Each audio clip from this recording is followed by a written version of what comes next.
Hello everyone, this is Shucks, it's Dean.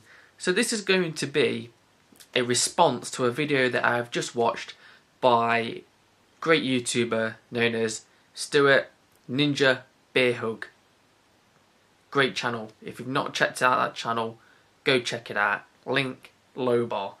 But yeah, anyway, his question to the community is, what is your gamer to collector ratio? Now, of course, there's many factors that you have to weave into this, that you have to consider when working out whereabouts you are on this, let's call it the game collectorometer. So yeah, there's a few factors that you got to work into it. So of course, the first ones have got to be like money, time, space. But a few other factors that I think you've got to consider is things like systems and generations, like current to retro. So what I'm going to do is I'm going to like kind of break my collecting gaming history down into a few sections. Then I'm going to like get an overall kind of summary, if you will, of whereabouts I am on the scale. So let's start with the first section, and the first section is going to be before YouTube. So before YouTube, instantly you could put me straight up, bang, straight up to the gaming end. 100% gaming. Okay, probably 95% gaming then. Do you know what I mean? Nothing's 100%. That's the way I see it. So there's probably a little bit of collector inside me before YouTube days. But yeah, I'd say about 95% gaming. Every game I bought was clearly just to play. I wouldn't buy it if I weren't going to play it, and I intended to play that game all the way through to completion. That's it. I just brought games as I needed to play them. Like if a new game came out, I brought it. And then I caught the retro bug. So this moved me down to about 85% down onto the on the gamer side still, but about 85% now. Because now, like I said, I was starting to get back a couple of retro systems. I think the Super Nintendo and the Game Boy, I think, was the first ones to get back. And yeah, now I was buying games not just to play them, but also to keep these games, because they was nostalgic to me. So now I'm not just playing, buying, playing. I'm now buying, playing, also collecting. So yeah, and then YouTube came along. Well, I decided to start up a YouTube channel, and then this is where I totally went from one end to the other end. So now I'm on YouTube. This is the second section of my gaming collecting history. So now I'm about 90% down the other way. I'm still playing games, but most of it is just collecting. So yeah, I'm down there. Now I'm just building and building, and I'm like up massive collections. I'm not playing half on it, and I mean I'm probably playing about 15-20% if that of the games I'm buying. But then I got about a year in to having my channel, and I just got to this point where I thought, right, now I've just got far too many games and I don't need half of this shit that I've got.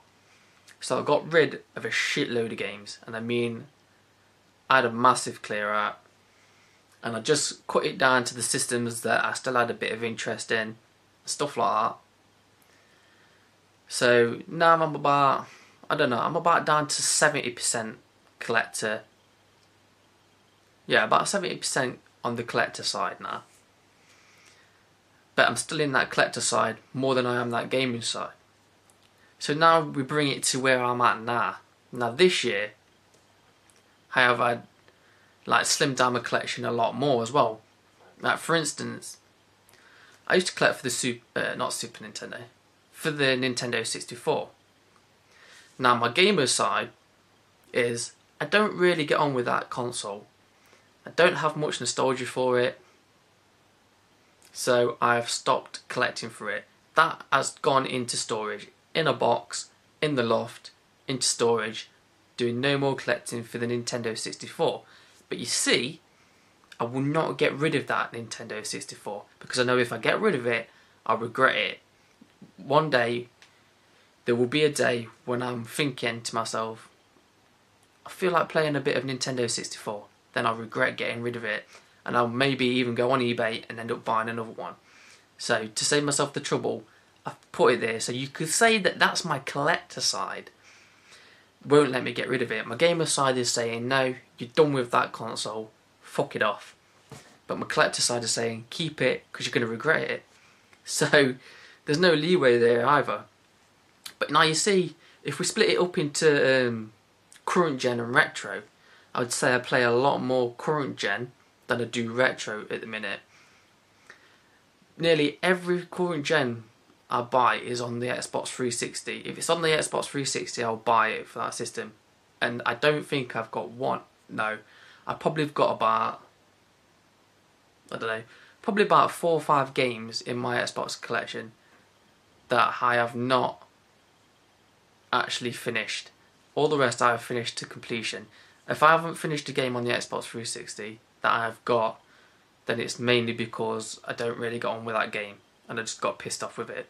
But I will still have played a large chunk of that game. So when it comes to current gen, I don't see myself as a collector at all. I basically buy any current gen titles with the intention of playing them, and I will play them all. Now retro, I don't know if I can say the same about that. Now I do buy all of my games with the intention to play them, but whether I actually will or not, like if I buy a current gen game, I know that I'll buy it with the intention to play it, and I know that I will play it. And if I don't complete it, a large portion of it will be. But retro, I buy them all with the intention to play, but whether I actually will play them is another story. But yeah, I don't buy anything just to look at it anymore. But you could say, turn around to me then and say, but you're a Saturn collector, you're a full collection guy, do you know what I mean? You're going for a full set. So obviously you're going to be buying games. And yeah, you're right, I am going to be buying games. But I do intend on playing them all, even the shitty games. So, where I'm at now, because I am a full setter, and I do have some retro games that I just can't bring myself to get rid of, but I probably will never play. Even though I've got rid of a shitload, I would still say I'm around about 65% collector. Because, yeah, you can't say that I'm on the gaming side. If I'm going through a full Sega Saturn collection, then of course there's games that I'm picking up just to complete the set, aren't I?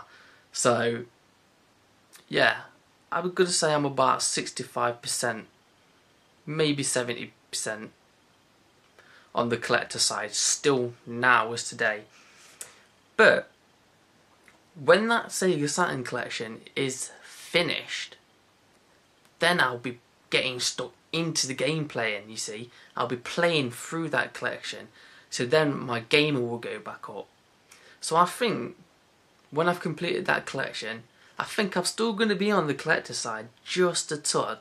So I think it's going to be about 50-60 to collector, because there's always going to be things that I want but might not get around to playing due to time, and like with work and stuff like that.